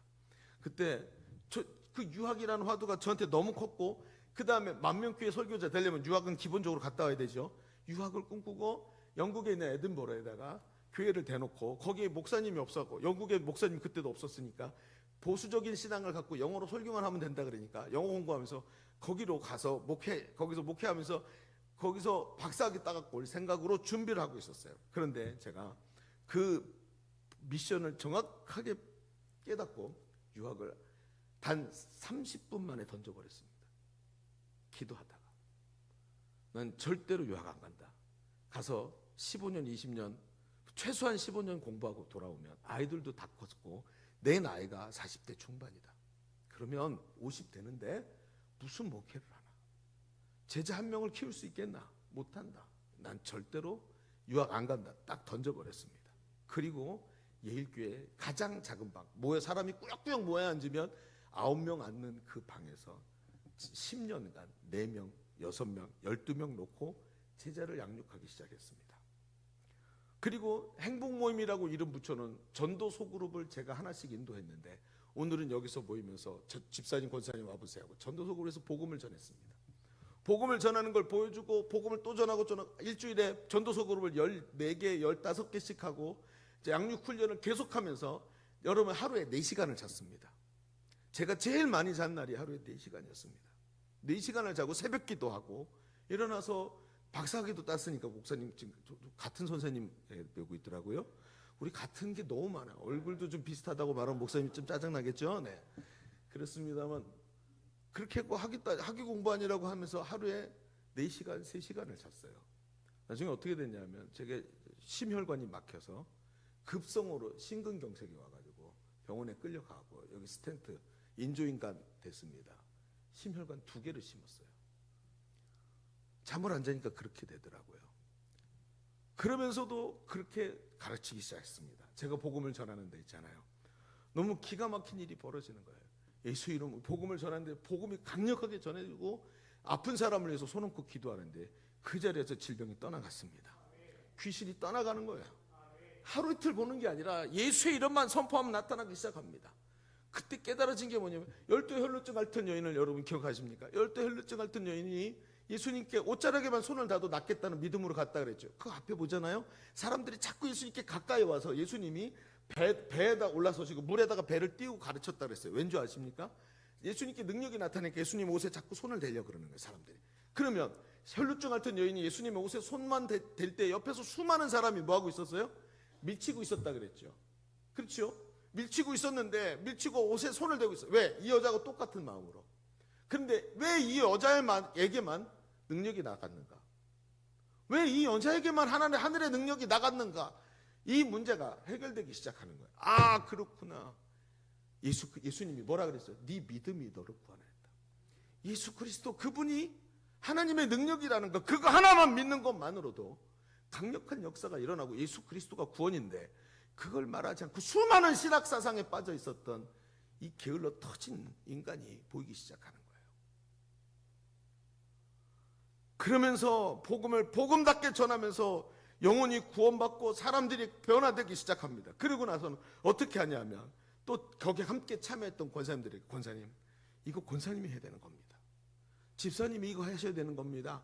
집사님도 오늘 보니까 자기가 치유받고 복음 듣고 한번 시작하면 12주 동안 하는데 사람들이 초청되고 구원받고 12주 동안 하니까 너무 황홀하거든요. 매일 했으면 좋겠거든요. 매일같이 변화가 일어나고 매일같이 죽은 사람이 살아난 것 같은 역사가 일어나니까 권사님이 이거 하셔야 됩니다 했더니 저를 가르쳐 주세요. 제가 할게요. 이런 사람들이 나오기 시작했어요. 제가 할게요. 그들을 가르치기 시작했습니다. 얼마나 변화가 강력하게 일어나는지 목표가 정확하게 정해지고 나도 우리 목사님처럼 나도 예수님 제자 돼서 나도 복음의 증인으로 행복하고 황홀한 평신도 사역자로 살고 싶다라는 이 가치 하나가 들어가기 시작하더니 사람이 변하기 시작하는 거예요. 남편이 도대체 우리 아내한테 어떻게 했길래 이렇게 사람이 변했냐, 이 사람 왜 갑자기 이렇게 변했냐고 물어볼 정도로 교회가 크게 변화가 일어나기 시작했습니다. 중요한 건 저 개인의 변화였습니다. 저 개인의 변화. 저의 변화가 일어난 것을 우리 교회 장로님들이, 우리 교회 집사님들이 보고 이걸 보고 수용하기 시작한 거예요. 우리도 목사님이 얘기한 저걸 해야 된다고 말하기 시작하는 거예요. 그러면서 자신들이 그 변화를 향해 가는 겁니다. 하루는 말입니다, 제 아내가 행복 모임을 열었어요. 옆에 있던 아줌마를 전도해가지고 애기 엄마를 했는데 애기 엄마가 어느 날 와갖고 복음을 듣고 치유기도 할 테니까 아픈 데 있으면 말씀하세요 그랬더니 아이가 아파요 그래. 어디가 아프냐 했더니 간단쟁인데 이 아이 변이 자꾸 변비가 나갖고 오늘 애기들 변비 나면 이 면봉에다가 이제 오일 묻혀갖고 이렇게 파주잖아요. 그래야만 변이 나온다는 거예요. 그래서 왜 그런지 모르겠대요.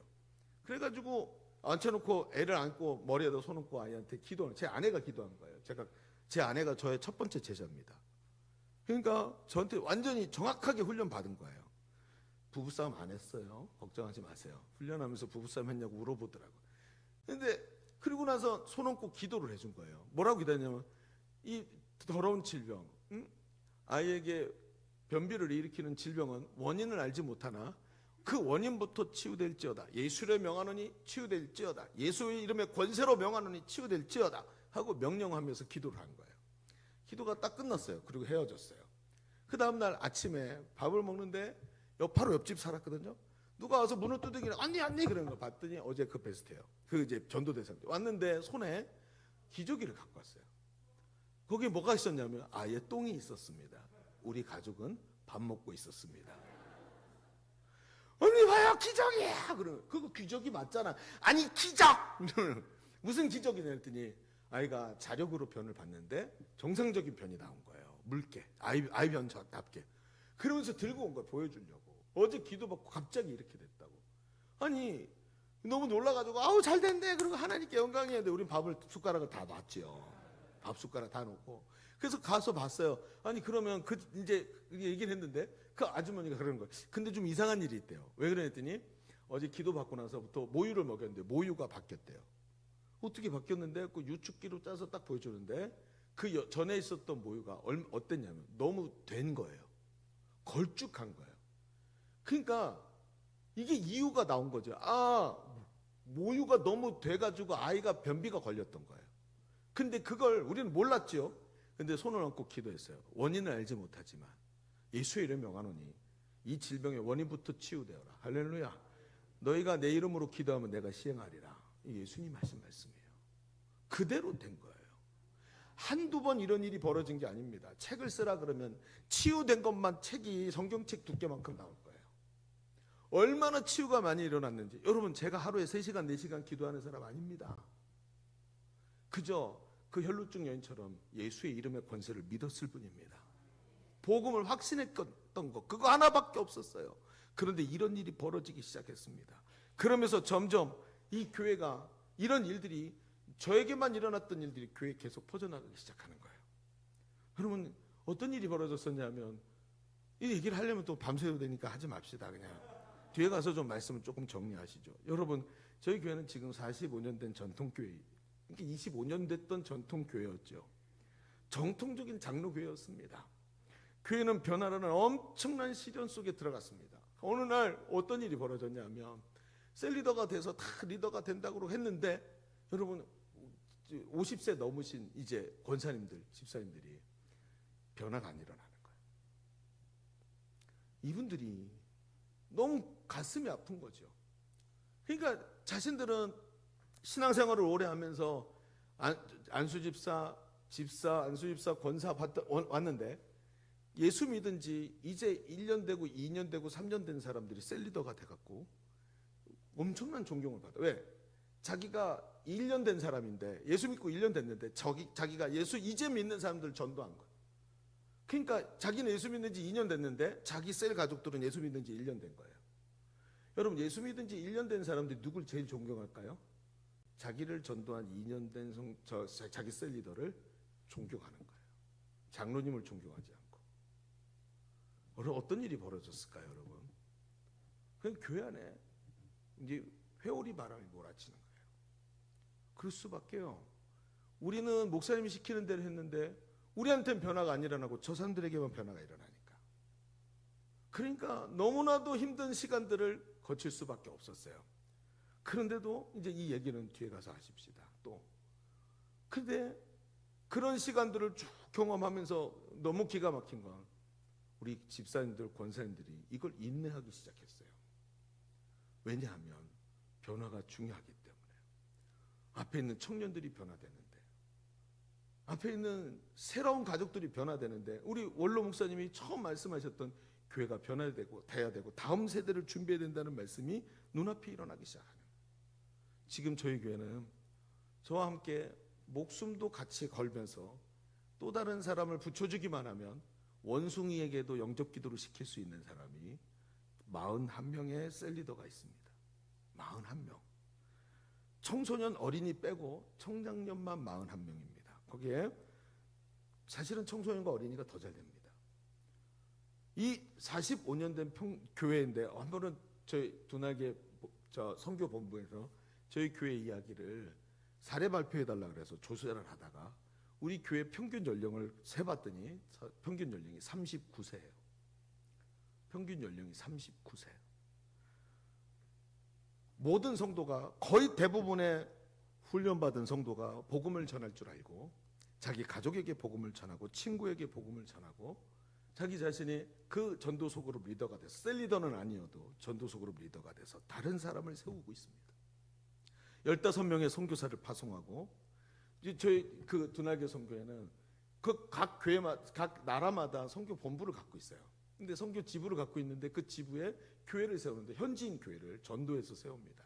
근데 장기 선교사가 한 사람이 있어요. 한 가정이 있어요. 그런데 거기에 우리처럼 두날개를 하는 교회에서 훈련된 청년들이 거기 선교사로 1년을 갑니다. 1년 가면 우리 교회랑 선교지랑 시스템이 완전 똑같아요. 그래서 말만 영어로 바꾸면 교재도 완전 똑같고 다 똑같아요. 사역도. 그래서 가면 그날부터 시작해서 선교사 사역을 해서 1년 동안 하고 오는 거예요. 근데 얘들이 거기 가서 1년 동안 사역을 하고 돌아오면 강력한 사역자가 되는데, 여태껏 저희 교회는 부교육자가 없었습니다. 지난 20년, 10여 년 동안 부교육자를 싹 뺐어요. 왜냐하면 차라리 이 친구들이 부교육자들보다 훨씬 잘했어요. 제가 설교를 가르쳤더니 청소년 아이들에게 설교해서 아이들을 헌신자로 만들어내더라고요. 청년들이. 모든 성도들이 셀리더가 됐고, 모든 성도들이 그 일을 감당하면서 정말 외람된 말씀입니다만 우리 교회에서 가장 사역을 제일 안 하고 게으른 사람이 접니다. 저는 아무것도 안 합니다. 그래서 설교하는 것 말고, 양육과 설교 말고는 아무것도 안 합니다. 그리고 서가지고 모든 일들을 균형을 잡는 일을 합니다. 이렇게 하십시다, 저렇게 하십시다. 왜? 다 성도들이 하거든요. 얼마나 행복해하는지 한 사람 한 사람이 그 기쁨 속에서 살아갑니다. 오늘도 아침에도 많은 성도들이 저한테 와서 목사님, 건강한 교회에서 신앙생활을 할 수 있어서 너무 행복합니다. 우리 가정이 변화됐습니다. 이렇게 말하는 거예요. 한 번은 교회를 4번을 거친 권사님이 우리 교회 왔습니다. 근데 다른 교회에서 권사를 받았어요. 나이가 젊어갖고 받았는데 이 교회도 정착 못하고 저 교회에서도 쫓겨난 거예요. 왜 그러니까 봤더니 여러 가지 이유가 있는데 너무 똑똑한 것이 첫 번째고, 이게 빨라가지고. 두 번째는 이 사람이 이혼을 하고 재혼 가정이에요. 왔는데 와가지고 막 교회에서 막 그러다가 교회 비전에 사로잡힌 거예요. 양육을 하는데 자기가 잘난 맛에 살던 사람이라 양육이 안 됐는데 그렇게 안 되다가 자기 셀리더한테 쫓겨났어요. 나 너 못 가르치겠어, 나가. 그래갖고 쫓겨났어. 자기 셀리더가 버렸어요. 그래갖고 어떻게 할까요? 쓰레기 전문 처리반이 있어요. 담임 목사님 사모님이라고. 그래갖고 담임 목사님 사모님 셀에 들어갔어. 거기서 순종 안 하고 벅벅 기다가 그 사역의 현장에서 변화가 됐어요. 그리고는 우리 교회 진짜 다시 취임을 하고 권사가 됐는데, 이 사람이 셀리더가 돼가지고 지금 얼마나 사역을 잘하는지요. 이분이 한 번 와서 이렇게 말해요. 목사님, 저는 여러 교회를 거쳤습니다. 근데 그 많은 교회들 속에서 가면 목사님이 무대가 있는데 이 무대에 목사님이 올라서 있고 장로님, 권사님, 집사님 다 서면 무대가 꽉 차서 올라갈 데가 없어요. 제가 거기에 올라가려고 해서 그러다가 쫓겨났었어요. 근데 예일교회 왔는데요, 무대가 너무 넓어요. 아니, 무대가 없으면 내 무대를 따로 만들어줘요. 이렇게 행복할 수가 없어요. 하나님께 쓰임받는 기쁨으로 날마다 기뻐요. 이러면서 얘기를 하는 거예요. 그렇죠. 우리 지금 교회가 필요한 게 일꾼이니까. 짬밥 많이 먹은 사람이 중요한 게 아니라 하나님 앞에 쓰임받는 일꾼이 중요하니까.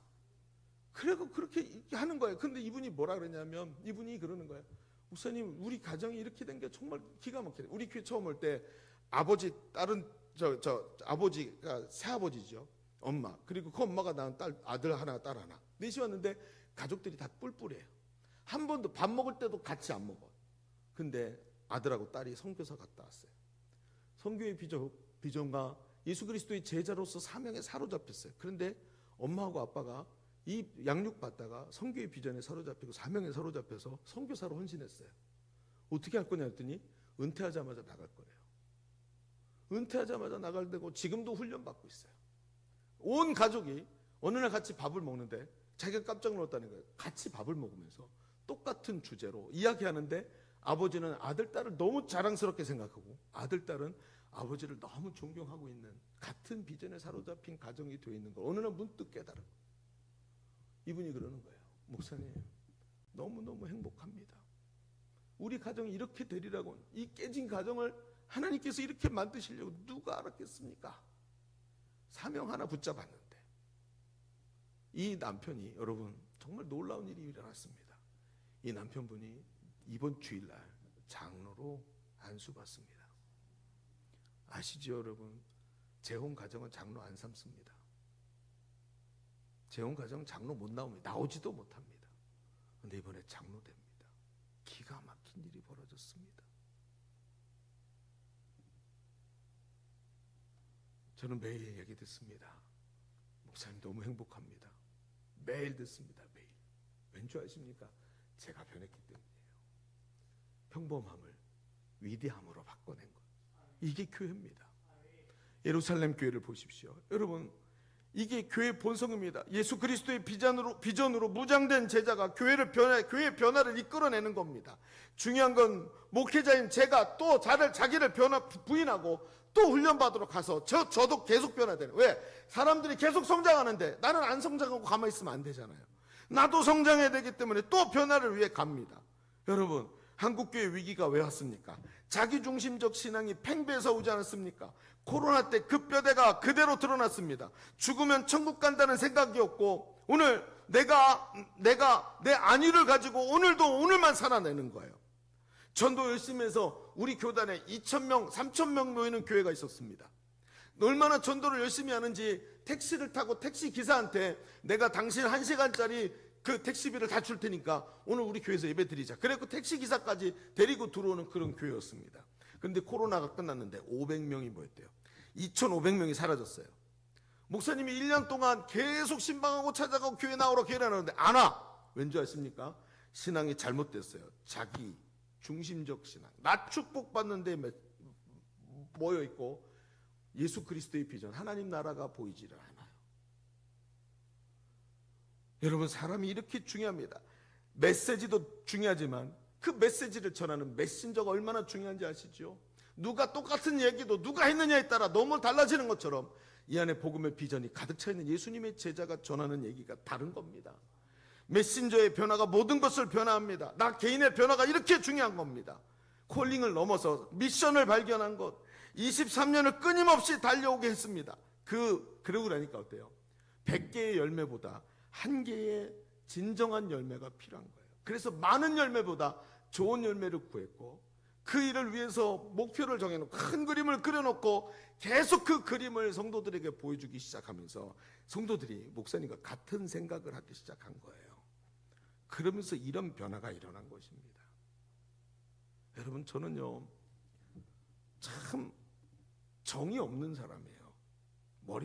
여기 생각만 많지 정이 없는 사람입니다. 그런데 이걸 가지고 하면서 가슴에 뜨거운 열정이 생기니까 사람을 사랑하게 되더라고요. 한 영혼이 그렇게 소중하고 한 사람이 그렇게 귀하게 보이고, 그러면서 한 영혼을 세워가면서 지금처럼 하나님께서 더 귀한 교회로 세워주신 줄로 믿습니다. 자, 우리 지금까지 첫 번째 얘기가 평범함이 위대함이 되는 변화의 중요성에 대해서 얘기하면서, 개인의 평범한 변화가 교회의 변화가 되는 방법이 뭐냐 하면 바로 뭐예요?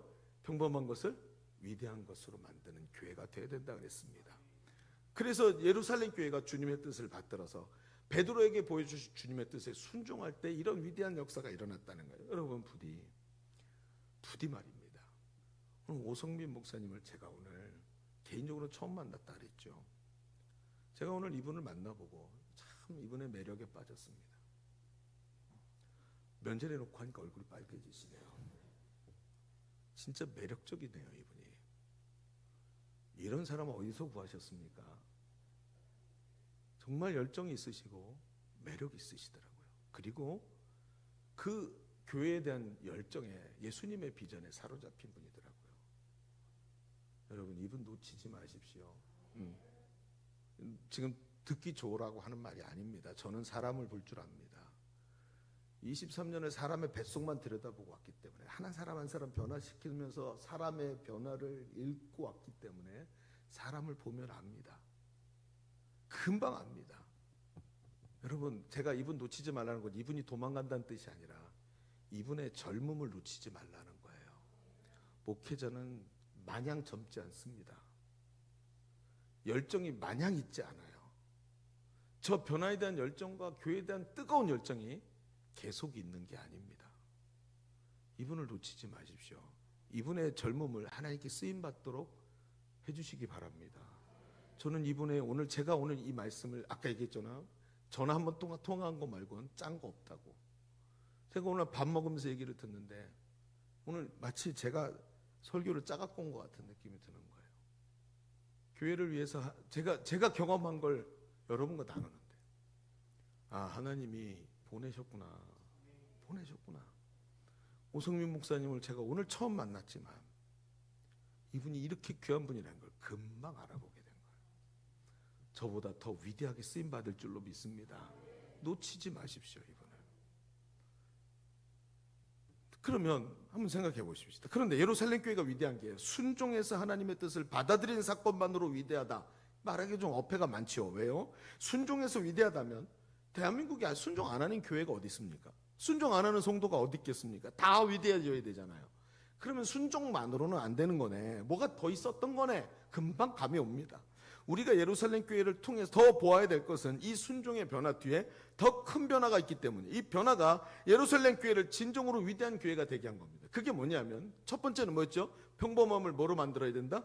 위대함. 두 번째는 그 위대함을 다시 평범함으로 만드는 교회예요. 도대체 이게 뭐야? 아니 워드플레이 같죠? 평범함을 위대함으로 만들으라면서요.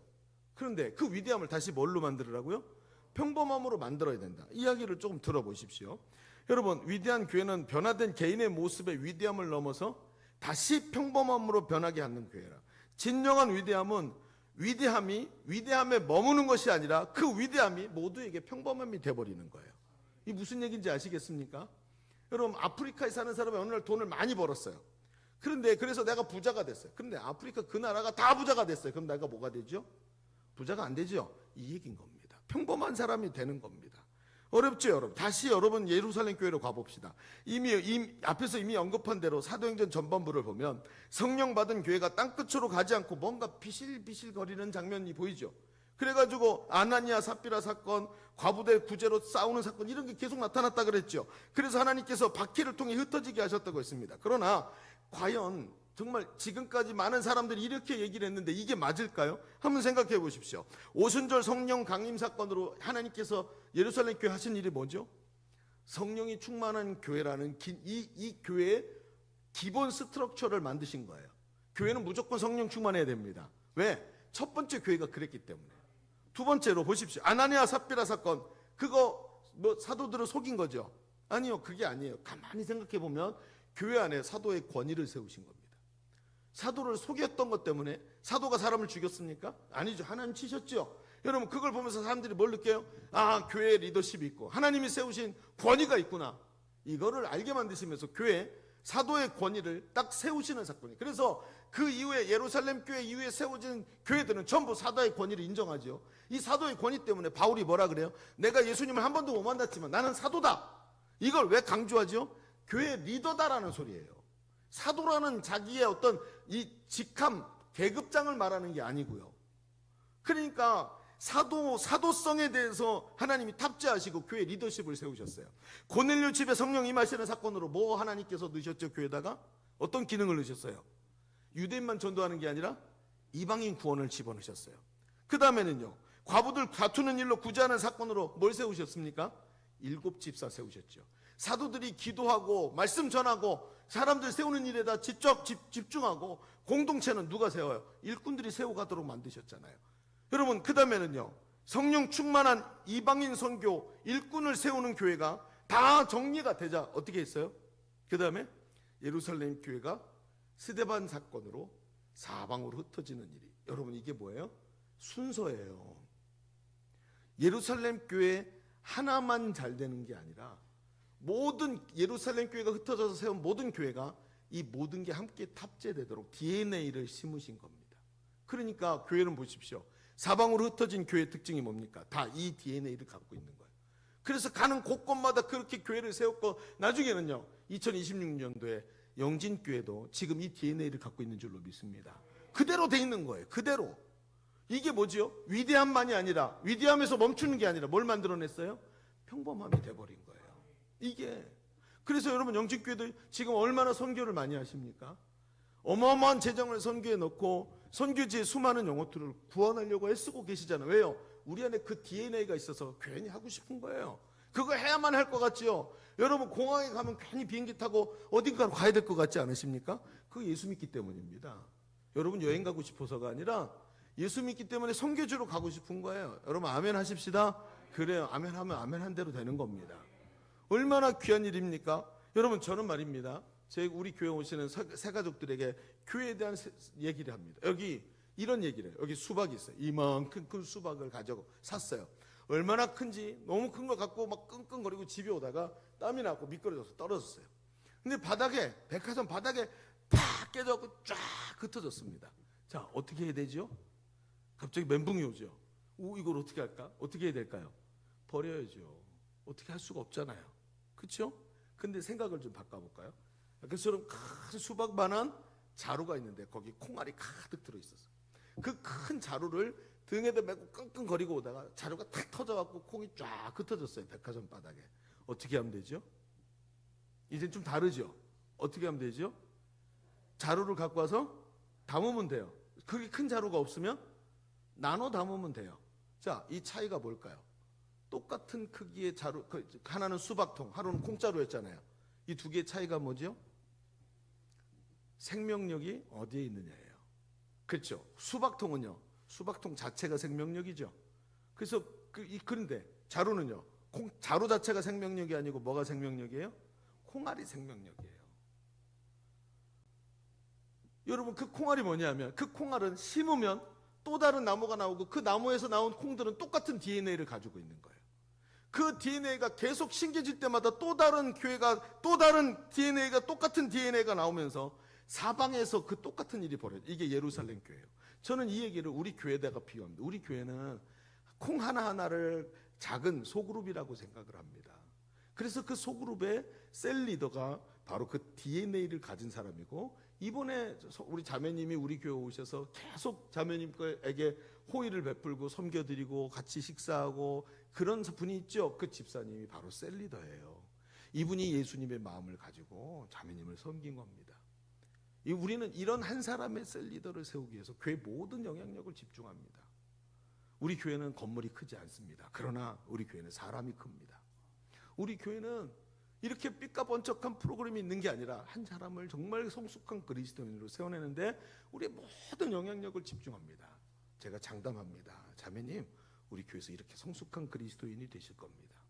사람들이 녹아버립니다.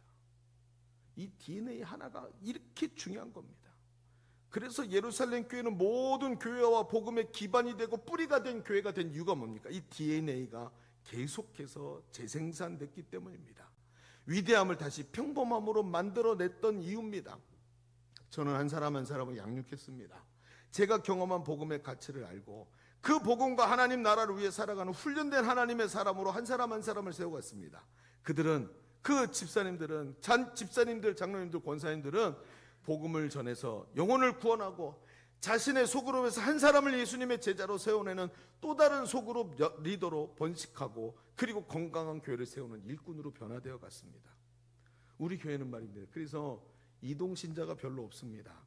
대부분 전도에서, 우리 교회에서 처음 신앙생활을 하거나 아주 어렸을 때 교회 몇 번 가보고 그리고 교회 안 가본 분들이 전도를 통해서 교회 와서 복음 듣고 예수님을 영접하고 셀리더로 세워진 분들이 참 많습니다.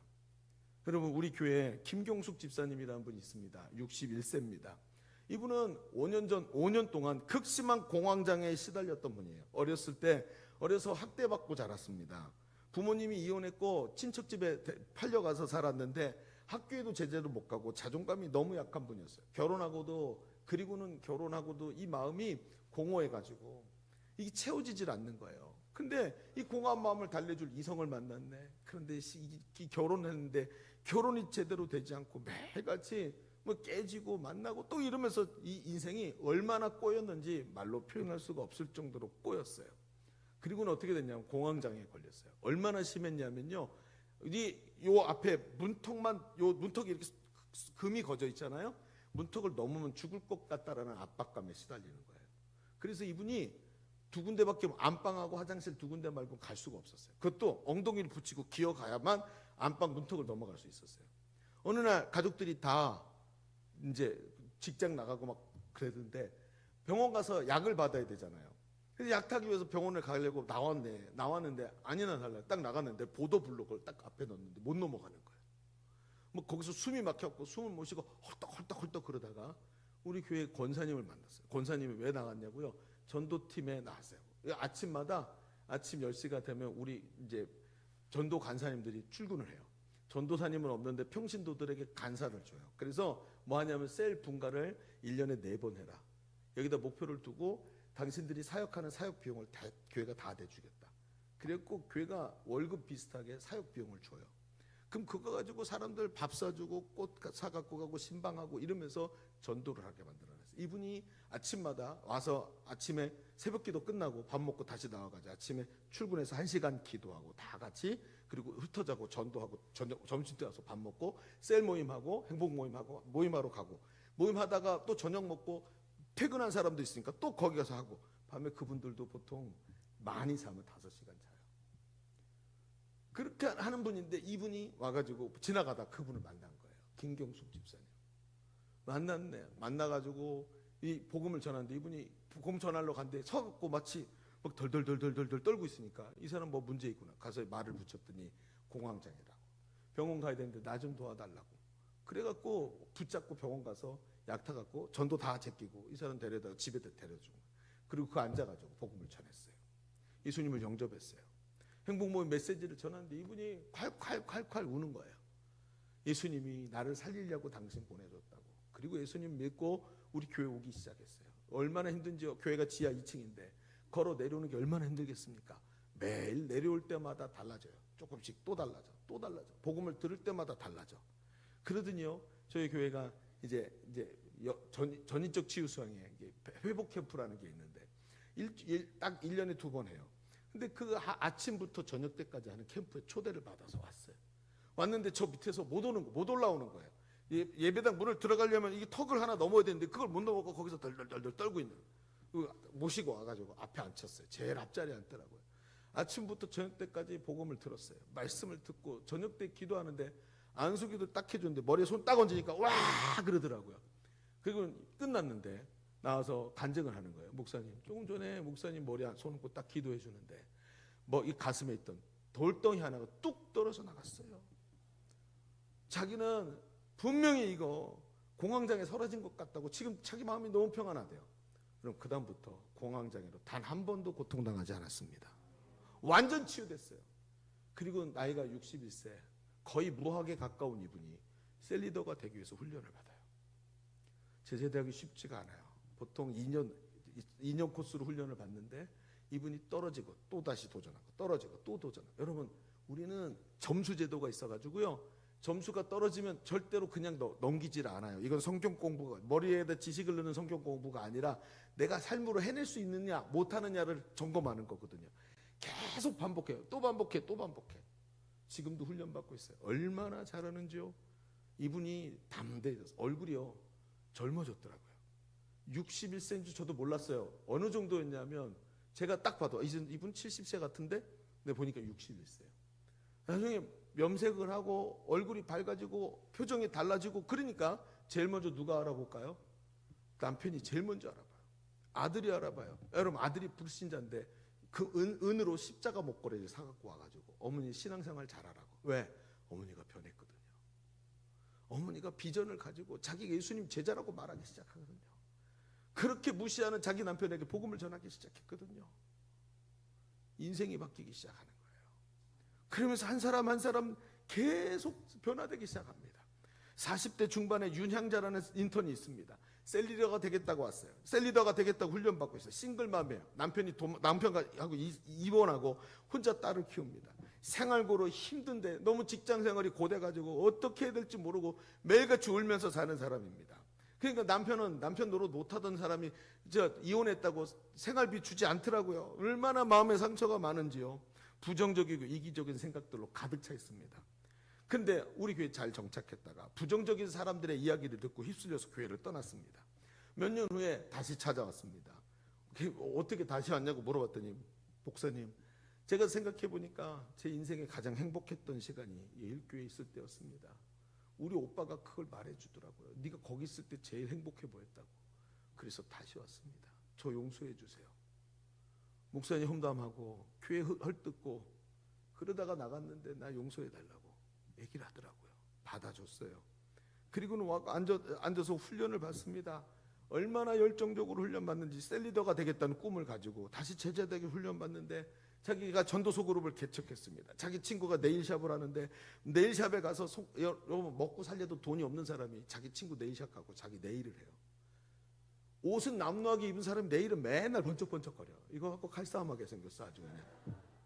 얼마나 네일이 왜 이렇게 네일이 번쩍하냐 그랬더니 그 개를 전도하는 방법은 이걸 맡기고 자기 입으로 복음을 전하는 거예요.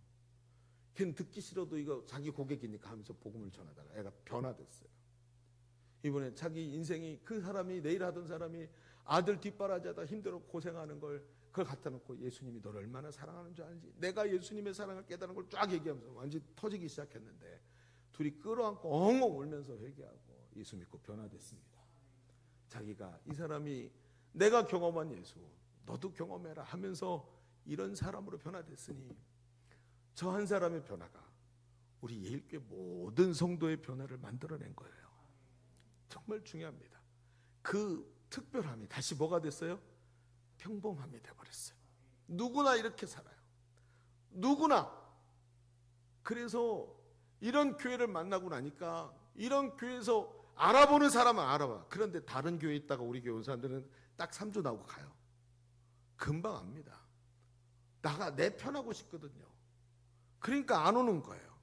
여러분 얼마나 평신도 사역이 얼마나 강력한지 날마다 이런 사람들로 넘쳐나서 전도하는 일들이 계속해서 되고 셀들이 계속 번식을 하고 있습니다. 어느 이제 마무리 지읍시다. 어느 날 전화가 한 통 왔어요. 누구냐 했더니 서울신대 대학원 MD부 6학차 그러니까 이제 조금 있으면 강도사님 되는 분들이에요. 전화가 왔어요. 왜 전화 왔냐 했더니 자기가 학교에서 수업을 하는데 제자훈련 수업이래요. 그래서 한국에 있는 제자훈련 코스들 몇 가지 꼽혔는데 그중에 두날개가 있었던 거예요. 그래서 두날개 본부에다 전화를 했대요. 저희가 그래서 인터뷰를 하고 싶은데 추천해 주십시오. 가까운데 예일교회 있다 가봐라. 거기 지역장이다 가봐라. 그래갖고 전화를 했다는 거예요 저한테. 그래 와라. 그랬더니 그 약속한 시간에 신학생 4명이 한 그룹으로 조가 돼가지고 왔어요. 왔는데 딱 도착하자마자 인사하더니 고프로를 2개를 딱 쓰시더라고요. 고프로 뭔지 아세요? 비디오 카메라. 양쪽에서 2개를 딱 켜놓더니 노트북 4개를 딱 펴갖고 앉아갖고 저한테 딱 질문하는데 저는 기자회견하는 줄 알았어요. 앉아갖고 4사람이 책을 다 읽고 왔어요. 두날개가 뭔지 다 하고 왔어요. 그래갖고 딱 얘기하는데 첫 번째 전도사님이 목사님 두날개가 뭡니까? 딱 그러는 거예요. 그리고 제가 너무 당황스럽잖아요. 이거 당돌한 놈들 봐라. 그리고 전체 총론부터 얘기하라는 거죠. 너는 네가 하고 있는 게 뭐라고 생각하냐. 근데 그때 제가 정말 하고 싶었던 얘기가 있었는데 그게 뭐였냐면 두날개는 교회를 부흥시키는 프로그램인지 알았다 나는. 그래서 처음에 시작을 했다. 근데 나보고 지금 두날개가 뭐냐고 물어본다면 교회의 본질을 회복하는 운동이다. 예수님이 처음 세웠던 교회로 돌아가는 본질 회복 운동이다라고 얘기를 했어요. 그래놓고 1시간 반 동안 우리 교회 이야기를 질문할 때마다 대답을 해줬어요. 어떻게 전도하는지, 사람들 어떻게 정착시키는지, 그래서 어떻게 양육받게 하고 어떻게 저들을 평신도 사역자로 세우는지, 어떻게 청년들이 저렇게 많이 모이고 청년들이 저렇게 열정적이고 어떻게 청년들이 저렇게 선교사로 다 나가는지에 대해서 이야기를 쫙 해줬어요. 그리고 이분들이 마음에 감동을 받아요. 그리고 기도를 했어요. 우리 같이 한번 통성으로 기도합시다. 그리고 마무리에 기도를 쫙 했는데 기도를 하면서 이 전사님들이 울기 시작하는 거예요. 얼마나 많이 우는지 엉엉거리면서 울기 시작을 했습니다. 그리고 끝이 났어요. 기도 마치고 나서 그냥 은혜 받으셨구나 가면 되는데 저는 꼭 이럴 때 물어봐요. 양육하면 물어봐야 되거든요. 왜 울었어요? 물어봤어요. 근데 전사님들이 눈물을 닦으면서 아우 멋쩍어가지고 그래도 이렇게 말했어요. 목사님 그 말 아시죠? 뭘요? 했더니 왜 신학교 들어가면 1학년 때는 목사님, 2학년 때는 전도사님, 3학년 때는 집사님, 4학년 때는 평신도, 졸업하면 불신자, 갈수록 열정이 떨어진다는 거예요. 이게 우리의 속설이에요, 속설. 이 얘기를 아시죠? 저희가 그래요. 저는 사실 처음에 신학교 들어올 때 오늘 목사님이 말씀하신 이런 교회를 꿈꾸면서 들어왔습니다. 근데 저는 지금 아무런 소망도 없었거든요. 그런데 목사님하고 얘기를 나누면서 너무 충격을 받았습니다. 하나님이 저한테 직접 말씀하시는 것 같았어요. 4명의 전도사님 다 똑같은 얘기를 하는 거예요. 이런 교회를 세우고 싶었다고. 어떻게 하면 이런 교회를 세울 수 있는지 가르쳐 달라고 그러는 거예요. 그리고 나서는 그래 잘했다. 나중에 또 가르쳐 줄게 그러면서 밥 먹으러 가자. 밥 사줘야지. 울렸으니까 밥 먹으러 가자. 그럼 내려가는데 밑에서 무슨 소리가 나네요. 딱 봤더니 저에게 전도간사 청년이 둘이 나가서 전도하다가 남자 청년 하나를 만난 거예요. 둘이 데리고 와서 교회 로비에서 앉아서 복음을 전하고 영적 기도를 시키는 소리가 들리기 시작했어요. 전 들으면 알죠. 문구를 제가 가르쳤으니까. 어떻게 기도하는지도 가르쳐줬으니까. 그래서 조용히 하고 따라 내려보라고 조용히 내려갔는데 거기서 그 청년이 남자애가 눈물을 흘리면서 예수님을 영접하고 있는 걸 실제로 본 거예요. 이 전사님들이 얼어붙어 갖고 발을 못 뛰는 거예요. 목사님 말이 다 사실이었다. 과장을 한 줄 알았는데 다 사실이었다. 여러분, 아프리카에 가면 부르키나파소라는 나라가 있습니다. 최빈국 중에 하나예요. 그런데 이 나라의 사람들이 죽는 사망 원인 1위가 모기랍니다. 그래서 매해마다 그 부르키나파소에서 72만 명이 모기로 죽는데요. 댕기혈, 말라리아 이런 걸로요. 그래서 처음 말라리아를 걸려서 사람들이 죽을 때 왜 죽는지도 몰랐대요. 나중에 그걸 발견했는데 유럽에서도 똑같은 일이 있어서 살충제로 딱 다 잡았는데 살충제를 쓰니까 환경이 파괴가 되고 돈이 너무 많이 드는 거예요.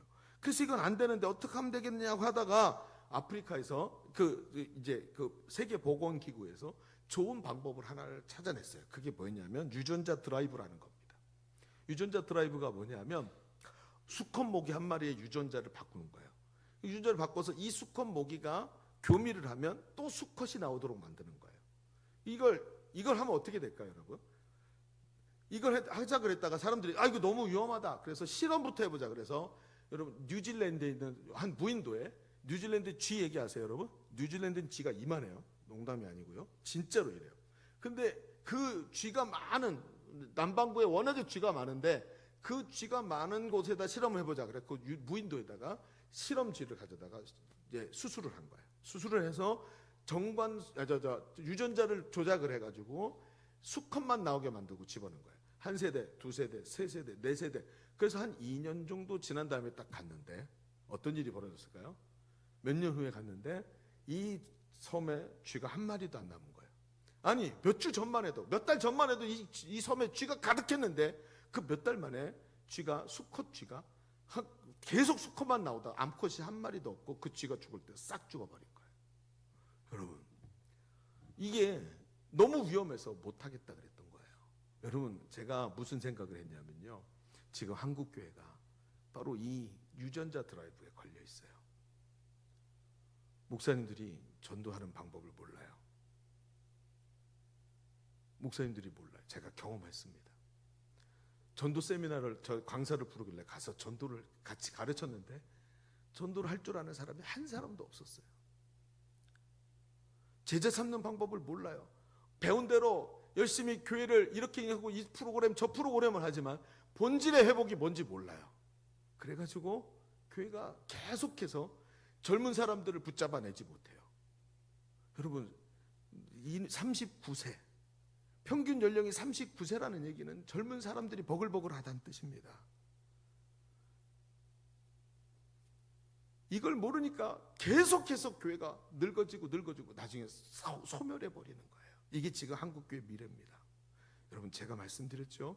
전 지금 빈말을 하는 게 아닙니다. 여러분, 오성민 목사님을 놓치지 마십시오. 진짜입니다, 여러분. 제가 지금 궁소체로 말씀드리는 거예요. 오성민 목사님 놓치지 마십시오. 저분의 시간은 멈춰 있지 않습니다. 저 열정 끝까지 가는 게 아니에요. 제가 지금 제일 힘든 게 처음에 열정이 식고 있다는 거예요. 저도 나이가 드니까 영진교회가 강력하게 하나님의 사명을 붙잡은 행복한 교회로 갈 수 있는 절호의 찬스가 지금인 줄로 믿습니다. 그거 위해서 목사님을 세우셨어요. 저는 사람 볼 줄 압니다. 목회자는 더 잘 봅니다. 이런 목사님만 있으면 좋겠다라고 생각하는 몇 사람을 봤는데 그 중에 한 사람이 오늘 제가 만난 오성민 목사님입니다. 여러분이 작심하셔야 됩니다. 변해야 된다. 또 변해야 된다. 우리 교회 장로님들이 어느 날 제가 선교사를 보내자고 얘기해야 되는 날이 왔어요. 저희 교회는 지금 1년 예산의 4분의 1이 선교지로 갑니다. 근데 이걸 해야 되는데 이렇게 선교지를 보내야 될 것 같은데 제가 자신이 없는 거예요. 돈 문제니까. 부교육자들 제가 사례비가 밀려 보니까 제가 여기가 타서 죽을 것 같더라고요. 너무 겁이 나서 이렇게 하면 재정 문제 생기는데 장로님 저 결정을 못 하겠습니다. 그랬더니 저희 장로님 중에 한 분이 제일 연세가 높으신 분이, 이분은 제 아버지가 세우신 분이고 저희 아버지랑 나이 차이가 많이 나지 않으세요. 이분이 그러는 거예요. 목사님, 예. 내가 지금까지 목사님을 지켜봤는데 목사님은 지금까지 20년 동안 복음 전하자, 제자 세우자, 교회 본질을 회복하자라는 말 3가지 말고는 아무 말도 안 했습니다. 저는 그게 목사님의 이상이라고 생각했는데 목사님이 20년 내내 그것만 만들어냈습니다. 진짜로 우리 교회 됐습니다. 나는 지금 목사님이 그때 말했던 게 옳았다는 것 때문에 지금도 목사님이 말씀하시는 게 옳다고 믿습니다. 목사님이 옳다고 말하시면 그게 옳은 겁니다. 제 아버지 같은 분이 저한테 그렇게 말씀하시더라고요. 저는 그 이야기가 제 평생에 귀생기고 제일 저를 크게 위로해 준 말이었습니다. 그때 생겼던 용기가 저를 지금까지 끌고 오게 만들었던 거고 지금도 건재할 수 있도록 만들어 준 겁니다. 그분들이 지금도 앞에 서서 기도만 하면 목사님 위해서 기도를 합니다. 기도를 하면서 목사님을 위한 기도를 30분에서 1시간을 합니다. 이런 분들이. 저희 교회 독고기도실이 있는데 기도실이 3개입니다. 기도실 3개 한 번 들어가면 1시간씩 기도하는데 아침 새벽부터 시작해서 밤 늦은 시간까지 계속해서 3개의 기도실이 꽉 찹니다. 그분들이 와서 저를 위해 기도합니다. 지금도 영진교회 온다고 그 기도실에서 지금 끝나면 제가 전할 때까지 나오지 않고 기도하고 있습니다. 그런 분들이 계셔서 제가 이거 할 수 있는 겁니다. 여러분, 오성민 목사님을 놓치지 마십시오. 이분을 놓치면 안 됩니다. 기회입니다. 기회. 여러분의 자녀들이 2날개를 달고 하늘로 높이 날아오르는 모습을 반드시 보게 될 줄로 믿습니다. 여러분, 이 영진교회가 이 귀한 일들을 감당하도록 하나님이 이 목사님을 통해 일하실 줄로 믿습니다. 여러분 함께 하십시오. 용기 내십시오. 용기를 내야 됩니다. 여러분, 우리 한 인생 살고 가면 남는 것 제 한 줌밖에 없습니다. 그 제 한 줌만 남기겠습니까? 아니면 머리에 면류관을 쓰시겠습니까? 제가 오늘 여러분에게 작심하고 왔습니다. 난세의 영웅이 필요한 겁니다. 난세에는요, 먹을 것도 없고 왜군이 와서 다 노력하고 상처투성이고 아들도 죽었습니다. 며느리도 죽었습니다. 아무것도 남은 게 없습니다. 그런데 난세에 뭐가 필요한 줄 아십니까? 그 상처 가득한 난세에 필요한 게 영웅입니다. 영웅. 이순신이 만약에 2026년도에 젊은이로 살았다면 뭐 하고 있을까요? 공무원 시험하고 있을 겁니다. 그렇지 않습니까? 근데 이순신이 난세에 태어났더니 나라를 구하는 영웅이 된 거예요. 오늘 이 시대에 난세입니다. 여러분이 영웅입니다. 여러분이 지금 우리 교회가 힘들다 느껴질수록 여러분이 바로 그 일을 감당할 영웅이라는 걸 아셔야 됩니다. 저는 알고 있습니다. 영진교회 아픈 소식을 여러 번 저도 들었습니다. 기도 안 했겠습니까? 많이 했습니다. 제가 제일 사랑하는 교회인데 영진교회를 위해서 기도를 많이 했습니다. 많이 아팠습니다. 저는 그 유학 갔던 목사님 돌아오시는 것만 기대하면서 1,000번째 헌금 모든 여러분이 기억이 나서 많이 울었습니다. 하나님 앞에 기도하면서 많이 아팠습니다. 그러나 그 아픔을 이제 딛고 일어나야 합니다. 일어나십시오. 사랑하는 영진교회가 저한테 끝까지 하나님의 축복으로 남으시기를 축복합니다. 영진교회가 잘 돼서 우리 오성민 목사님과 함께 날아오르는 교회가 됐다고 말하는 위대한 역사가 일어나기를 주의 이름으로 축원합니다. 축원합니다. 우리 시간 한번 기도하십시다. 우리 먼저 한번 기도하십시다. 오늘 말씀의 은혜를 붙잡고 하나님 깨닫게 하시니 감사합니다 하고 기도하시겠습니다. 우리 반주해 주시기 바랍니다. 우리 주님 한번 외치고 기도합니다. 주여